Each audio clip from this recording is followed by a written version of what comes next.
Will Backus of 247 gets absolutely blasted and the light shined on him today. And what the H? What the? What was he thinking? Release the hounds. The Dave Hooker Show. Keep cool. A presentation of OffTheHookSports.com. Top rising stars. By the way, I'm gonna jump into this too. Georgia and Alabama are having some interesting quarterback issues. As you look at Tennessee and you think, oh, Nico might pass this Joe Milton guy, and Joe Milton isn't as good as Hooker and all this good stuff. And yeah, Tennessee is, other than having a returning starter, is in the best quarterback position of any school in the SEC. Let me just throw that out there real quick, and we'll discuss Georgia and Alabama. But other than having a returning starter, which it seems like nobody does, with Will Levis, Anthony Richardson, Hendon Hooker getting NFL talk, it seems like nobody has a returning quarterback, as Texas is trying to find one in Arch Manning, as Georgia's trying to find one, and a group of dudes as Alabama's trying to find one. Man, it seems like other than having a returning starter at the quarterback position, Tennessee's in as good a shape as anybody. So let me turn this to Will Backus of 247sports.com. He picks Squirrel White as an up-and-coming star. To me, Squirrel White is already pretty bona fide, really bona fide. And I think Dylan Sampson, if you want to pick an up-and-coming star, is a better example of that. But if you want to pick somebody that's played a lot from Tennessee's football team, the rising star, and listen, everybody on the message board is going to say, what happened to Dave? He hit his head in L.A. He went to one of those Snoop Dogg or Woody Harrelson dispensaries, and now he's lost his brain, which may or may not be the case. But, Caleb, I don't understand how you could have Squirrel White as a rising star when he's already done a lot. If you want to pick a rising star that you know something about, it's Joe Milton on this football team. This is why, and I'm not trying to rip. Oh, you're laughing. I'm not trying to rip Will Backus, but here's what happens with some of these national media. They throw a name out there and people get excited. Let me go ahead and tell you what is a fact. A fact is Squirrel White is a dependable product. He is a guy that they know what they can get out of, and we'll see what happens with Dante Thornton. I know you like him a lot. I think they're both going to play. I don't think it's an indictment of Dante Thornton, like you kind of alluded to earlier. But Squirrel White is a known commodity, kids. I mean, they don't go into this season hoping that Squirrel White gives them something. The unknown commodity that could be a star is Dylan Sampson, and I feel like I'm harping on him a little bit today, but listen, if you want to pick somebody that's already played, then off Tennessee's football team, it's Joe Milton, because he's held it down. And this is not coming from the stuff that you're reading online and from these press conferences that have absolutely no meaning. This is coming from people I talk to. Joe Milton has held down the job, Caleb, and I wasn't sure that he was going to do so to this point. And he might not do so in September, but he's held down the job. So why is he not your rising star? This is not Dave Hooker talking. Somebody kidnapped Dave Hooker. Somebody went to the Woody Harrelson, I think it's called the Giggly Lounge when I was out in L.A., the Woody Harrelson Giggly Lounge. Who kidnapped you, took your hair, and made Polyjuice Potion to turn into you and come back to East Tennessee to do this radio show? And what is their ultimate goal? Because Dave and the Joe Milton hate of the past 2 months is now saying Joe Milton is the breakout star. Yeah, well, I mean, if you're going to pick, here's my problem with Backus, and I love Backus, okay? I'm not ripping you, buddy, and we may have him on tomorrow. Here's my problem. If you're picking a guy that's already played, it's not Squirrel White. That's not your breakout star. Backup last year, technically, though.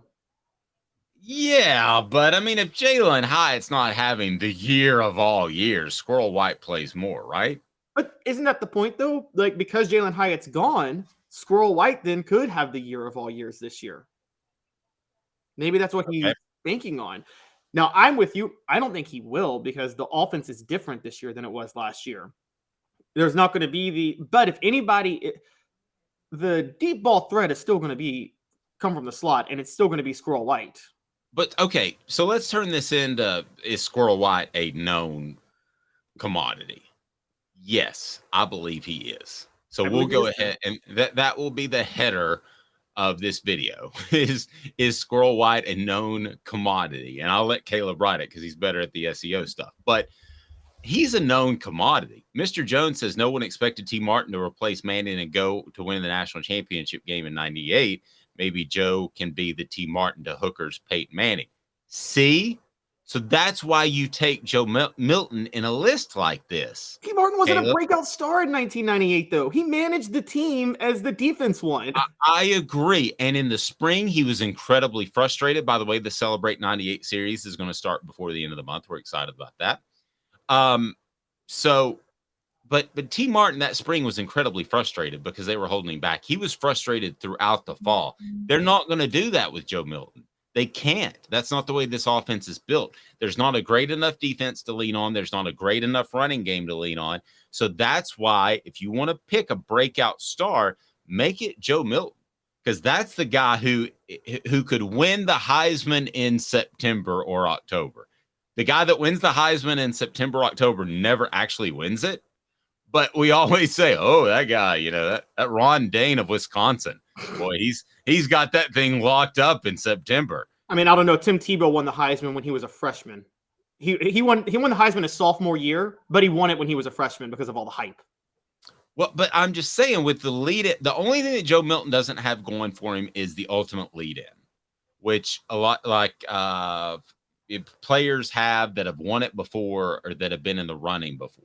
That's all he's missing. He's a good story. He's an opportunity to step into an offense that's already clicking. Joe Milton should, if you want to talk about players that have played, it's not Squirrel White. I mean, they don't have a meeting, Caleb, saying, okay, Brew McCoy's a given. Ramel Keaton's a given. Man, hope you get something out of Squirrel White this year. They're not having that meeting. But it's not about known commodities. It's just about who takes the giant leap forward. Like, again, Squirrel White last year, you're not talking about him when you have Jalen Hyatt, Cedric Tillman, Brew McCoy, Ramel Keaton. You're talking about all four of those receivers before you're talking about Squirrel White. This year, you might be talking about Squirrel White over any of the other guys. It's highly possible. I also am just still, my mind's blown because Dave Hooker last week, Joe Milton loses the starting job at the end of September. Dave Hooker this week, Joe Milton's a Heisman candidate in October. Yeah, it's those Snoop Dogg chips is what it was when I went out to LA. They've got the Snoop Dogg chips. They brag about no CBD, just THC. But they sell those. They're $2 more for the same bag of chips just because they have Snoop Dogg smiling on it. That guy's made one heck of an interesting career out of himself. But see, I don't think he's a top rising star even among his own team. Squirrel White. I think he is a star on his own team. Yeah, but the team may know something. Okay, here's a if we're gonna, since we're bringing up 98, here was a breakout star of 1998. The breakout star of 1998 above anybody else was Travis Henry. Because Jamal Lewis, I'm sorry? Because he had to be, yes. Yes, he had to be. Jamal Lewis was going to be the heart and soul of the offense, goes down for the year. Travis Henry comes in. But Fred could probably talk about this when we have him back on. I feel like the team knew Travis Henry was a great running back. They just thought Jamal Lewis was better. Yes, I think they knew Jamal Lewis was better. Now, I don't think that we knew that Travis Henry was as close to Jamal Lewis as he was, did we? I think we all were shocked that he did what he did when he came. Yeah, at the time I saw Jamal Lewis, and I was like, that guy runs angry. He's a special, different type of player. This is a phenom. And he turned out to be, he ran for 2,000 yards in the NFL. Okay, if you were going to pick a top rising star on this football team, you can't say the name Dylan Sampson, Squirrel White, or Joe Milton. Who are you picking? Dylan top 10 rising star on this football team. And I kind of did. I kind of did a little spin on you there because I've got one that I think's really good. But I kind of played a little mind game with you there. I'm going to see if you follow it. So you can't pick those three. You can't pick Dylan, Joe, and you can't pick Squirrel White. So how about the message board? Who wants to weigh in right now? Travis is still blown away that I'm on the Joe Milton bandwagon. I am. Dave needs a vacation to clear the fog. That's right. And no, I didn't go to eat the Snoop Dogg chips. But Travis says Nico is crying somewhere right now. He's not. All right. So you pick somebody that, and yes, I said Milton and Heisman in the same sense. He'll be in the Heisman conversation if he has the type of spring that keeps Nico on the bench. He had the type of spring that kept Nico on the bench. Well, I mean, the type of fall, excuse me. Mr. says Nathan Leacock may be a sneaky pick for rising star under the radar. That's the type of guy that I'm talking to. We know this team better than the national writers. No offense to this 247 guy. We know this team better than they do. So I'm going to give you mine. Keenan Pili is the guy who will be the breakout star this year that nobody is talking about right now as of April. Wait a minute. We just talked about Squirrel White not being a breakout star because he's a known commodity. Keenan Pili's a 3-year starter, not for Tennessee, but he has been a 3-year starter in college football. How are we going to call him a breakout star? Well, I think the average SEC fan knows Squirrel before they know Pili. So that's why, to me, he's a breakout star. Now, if we're having this show for our BYU fans, our fans out in Utah, then certainly Keenan Pili is a known commodity, but we're not. We're having that show in the South. So I believe that he will be the guy that at the end of October, no offense to David Pollock, but people like David Pollock are saying, well, we weren't talking about this Keenan Pili guy much a couple of months ago, but I think he is going to be a really good player. You're not going to say that about Squirrel White. You're going to say, thought he would live up to expectations in the offseason, and he has. Portions of the program brought to you by Campbell, Cunningham, Taylor, and Hahn. I'm going to give you one other opportunity to come up with a good one that hasn't been mentioned, Caleb, so the pressure's on you. Campbell, Cunningham, Taylor, and Hahn. Look at me. I have no contacts. I have no glasses, and I can tell you that being around the water, that was really awesome in LA last week, not to have to worry about contacts and glasses. Campbell, Cunningham, Taylor, and Hahn, they're local, and they will handle all of your vision needs, whether it's the regular eye appointment checkup with their vision centers, or you need LASIK like I got, or you can also have the cataract surgery. It is fantastic. Mr. Jones goes with Tyler Barron. Travis says that Pili and Beasley going to be thunder and lightning. That's part of my other point. I think Pili, is the guy that is in the middle that you don't have to worry about. You know he's always there, so it frees up Beasley. So I think when we're having this conversation in 4 months from now, Caleb, we're talking about the impact that Pili has had on a football team that is going to be more far-reaching than a Squirrel White or even a Dylan Sampson, my guy, can have this season. I think Pili can have a wide-ranging effect on this defense. So I am on the defensive side. You were so disgusted by the Pili pick because he's been a 3-year starter. I can tell it really bugs you. I don't know if I like that or I don't like that. I want Caleb to be happy, but it's kind of fun to poke the bear every once in a while too. Well, I am with you on the defensive side, but I'm somebody else.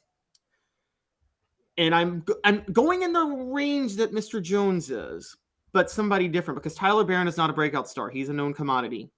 I think the other starter this year will be Roman Harrison. Again, not a breakout star. He had 7 tackles for a loss last year. That's a known commodity. Mike Eckler said he was the best new edge rusher in spring camp. However, there's usually 3 edge rushers that rotate in and out. And the third is my breakout star, and that will be James Pierce. Ooh, good job, man. James Pierce. Did I pierce you with that one? We took it too far. You went one too far. I think that's a very solid one. I like that one a lot. Mr. Wait, Jones, where's the rim shot? Mr. Jones said Tyler Barron. See, to me, Tyler Barron is another one of those proven stars. Yes, He's proven. Tyler Barron to me is not a rising. Maybe he's a rising star. Caleb's thinking you're still jet lagged, Dave. Well, I am. Boy, yesterday was brutal. When you have to leave at your hotel at 4 a.m. Yeah, I'm probably still struggling a little bit. There was a lot of sleep yesterday. Okay, so I'm going to go with Keenan Pili, and you're going with now James Pierce. Okay, I like that. Shandavion Bradley is another one, Mr. Jones. Now, see, that's a good one. That's one coming out of left field. The guys that the national people aren't aware of. Another good one, J Mac Volunteer. Great job, buddy. Arian Carter. Oh, Arian Carter's a great one. We both dropped the ball on him. Yes, that's a great one. I've heard a lot of good things about him in the spring. And who sang the song Mr. Jones? What band was that? Does anybody remember Mr. Jones? The guy had the big dreadlocks. And because I've got a new Counting Crows? Yes, the Counting Crows. Yeah, that's terrible. David Hobbs, Mr. Jones says David Hobbs. That would be a great example. All on edge rushers to a certain degree. Yeah, is he ready as a true freshman? So Mr. Jones says Counting Crows. Okay, so let me ask you this question because I've been wanting to do this. You have to punch them or punch it. Okay, so you either have to punch the band or punch the ticket that you're going, but you have to pay for the ticket. So I'm guessing the Counting Crows would be around $200 or $300 or so. So you either have to sit through a concert, spend your $200 or $300 and watch the concert, or you can punch them right in the face, and you have to pay. Me too. It's not close. For the record, yeah, these concert tickets are going to get more and more out of whack because this Ticketmaster Live Nation merger that happened in 2010, it needs to be broken up. That was a blatant antitrust violation.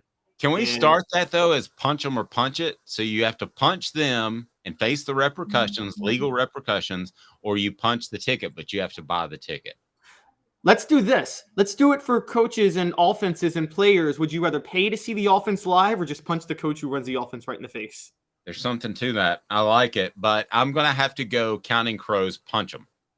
Punch them or punch it. So you either punch them or punch the ticket, face the legal repercussions, or you can punch the ticket, but you have to buy it. There you go. Travis says Hank Jr. at Thompson Bowling Arena was just $89. Amen to that, brother. Well, I mean, that's probably cheaper than the average age of a Hank Jr. fan. Sorry. That number's lower than the age of a Hank Jr. fan. Senior, not Hank Senior, but you go the Hank Jr. route. I still think it's lower than the age of a Hank Jr. See, my generation and younger, the millennials and the Gen Zers actually would prefer Hank Senior because there's this new hipster thing on, like in the older artist. So, yeah. I will go with Hank Jr. I will go with Hank Jr., but Travis, I will say that I went to see him in Atlanta one time. He didn't play a single former hit.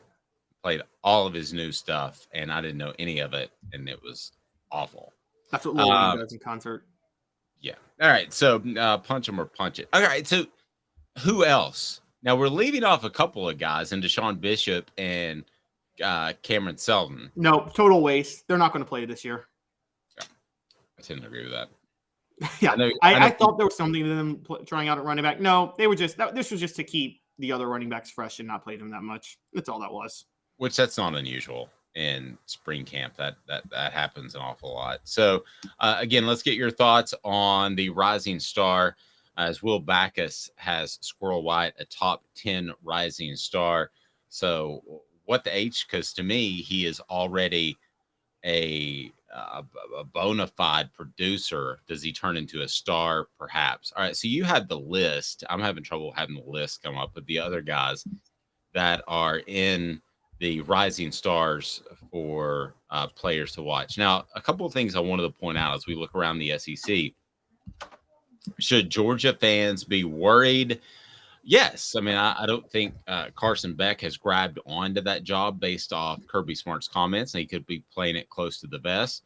And should Alabama fans be worried? Well, I don't know if I'm trying to connect the dots and reaching a little bit, but I know Paul Feinbaum has said don't be surprised if Alabama looks in the transfer portal for a quarterback. That's clearly not where you want to be. So all of Tennessee's rivals are desperate, by the way. Because Florida is a total disaster right now, too. Florida's a disaster. Let's go ahead and dive into that. Florida's a disaster.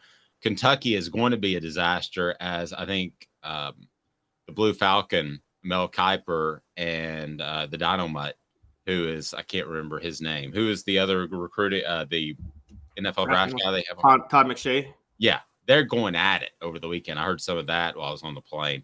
And so the Will Levis debate can go on, but I think we would all agree that Will Levis and Kentucky would be better if he were back another year. At least Kentucky. I don't agree. You don't think he'd be better to even come back? Kentucky would be better, wouldn't they? I think Kentucky runs it. They are a defensive-oriented team, and Mark Stoops has been creative enough to put guys in at quarterback and just run with his defense. I think Will Levis, putting the offense. Last year, he actually chose to build the offense for the first time ever around his quarterback, or build the team around his quarterback, and I think it was to disastrous results because Will Levis is not that good. I'm going to say that straight up. Will Levis is not that good. He threw in a receiver at quarterback a couple of years ago and got 10 wins. Lynn Bowden, I think, was his name. I think Kentucky is actually going to be better defensively this year, and that's what Mark Stoops prefers. Okay, so let's dive into this for a moment. The rising stars that will potentially be there. I want to address the quarterbacks as well, and I want to address what quarterback situation is the most dire of Tennessee's upcoming opponents in 2024 or 2023 and their rivals. But first, let's look at this rising stars. If you can pull that up, players to watch entering the 2023 season. And I'll give you my thoughts on a thumbs up, thumbs down over whether or not I think they are a rising star. Now, I like I did with Tennessee's players, I'm going to be fair to all of you all. And please hit the like button, the thumbs up button. We greatly appreciate that.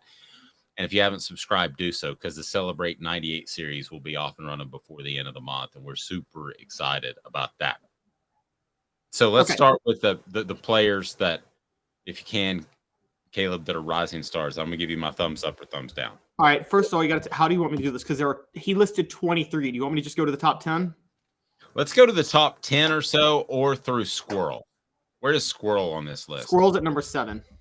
Okay, Squirrel should not be on this list because, in my opinion, he is already a proven commodity. So I'm kind of being the wet blanket on this. Sorry about that.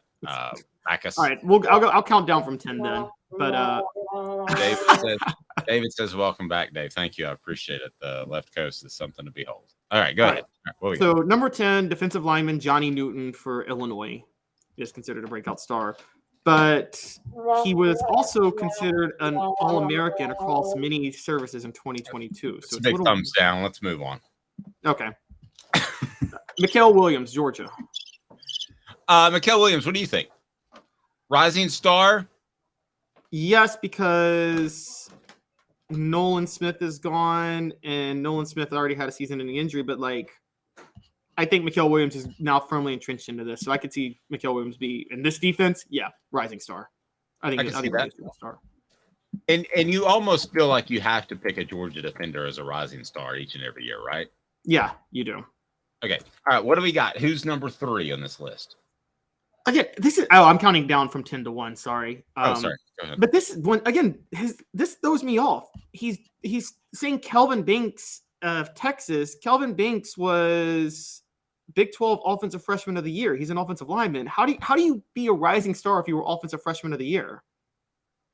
I don't know. You're the one who likes this list. So what else we got? I didn't say I like this list. I just defended Squirrel. You did. You said, I love this list. We got to do this. I did not. I love the list as much as I love Derek Dooley. Nice. All right. Who else we got on the list besides? All right. So Squirrel White was at 7. Number 6 is Peter Woods at Clemson. And he's a true freshman. So that's kind of just taking a shot in the dark. Okay. Again, I don't understand why Squirrel White's on this list. He's already played. Okay. So true freshman. All right. Who else we got? Okay. Another edge rusher, Dason McCullough, an edge rusher for Oklahoma. And look, Brent Venables is a defensive coordinator, but Oklahoma had a horrible pass rush last year. So I think any edge rusher would be an upgrade over what they had last year. Yeah, if somebody gets 10 tackles for a loss, they're going to be considered a rising star. What else we got? All right, so number 4, Dallas Turner, the edge for Alabama. With Will Anderson gone, I think that's an obvious rising star. Agreed. I would have that as a rising star. Number 3, Mason Smith, defensive lineman for LSU. He was freshman All-SEC in 2021 and then tore his ACL last year. That's a rising star to me because you're coming off an injury, so I can roll with that one. I agree, and LSU is my breakout team. Don't even get me started. I'm very, very, very high on them. And the more we're talking this sidebar, the more we're talking about the issues with other SEC teams, the higher I am on LSU. Man, Because they actually have. Sorry?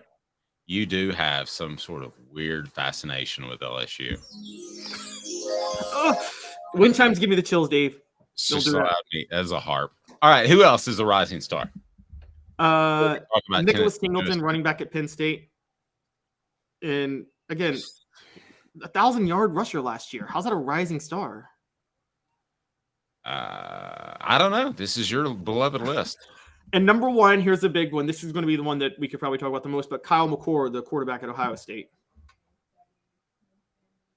I'm not going to pretend to know. I mean, I know about Alabama and Georgia in that they don't have an entrenched guy who's just going to naturally step in. Probably Beck. I don't know who it's going to be at Alabama.